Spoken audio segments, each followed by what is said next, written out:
আসসালামু আলাইকুম। আপনারা দেখতে পাচ্ছেন আমি আজকে খুলনা রেলওয়ে জংশনে এসেছি আপনাদেরকে দেখানোর জন্য কিছু ট্রেন চলা এবং চলাফেরা করা এবং বগি ট্রেনে নিয়ে আসা এবং বিভিন্ন কিছু দৃশ্য আপনাদের দেখাবো। তো প্রথমে আপনাদের দেখাচ্ছি একটি ট্রেন বগিকে একটি ইঞ্জিন টেনে নিয়ে ভিতরে স্টেশনের ভিতরে আনছে, কারণ ট্রেনটি একটু পরেই চিলাহাটি যাবে।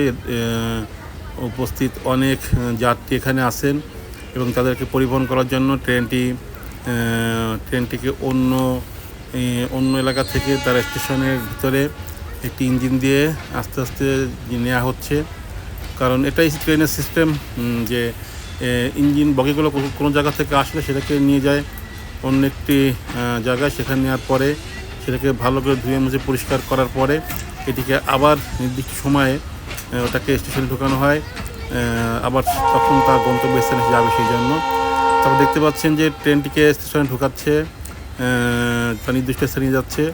ট্রেনটি একটু পরেই ছাড়বে, সেই জন্য তো আপনারা দেখছেন ট্রেনটির সামনে বগি দেখতে পাচ্ছেন আপনারা। বগিটি দিয়ে ট্রেনের বগি সামনে থেকে আপনি ইঞ্জিন দেখছেন, ইঞ্জিন দিয়ে বগিগুলোকে আস্তে আস্তে তার নিজস্ব প্ল্যাটফর্মে নিয়ে যাচ্ছে।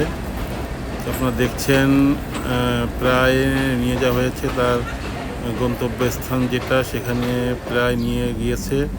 এবং দেখছেন ট্রেনটি পুরা নেওয়ার পরে যাত্রীরা উঠছে এবং ট্রেনটি ওই স্থানে অবস্থান করছে।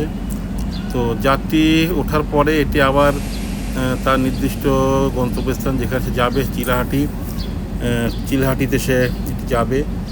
এটি একটি লোকাল ট্রেনটি চিলাহাটিতে যাবে। এখন এটা 11টার সময় খুলনা স্টেশন থেকে ছাড়ে এবং চিলাহাটিতে মাঝরাতে যে পৌঁছায়।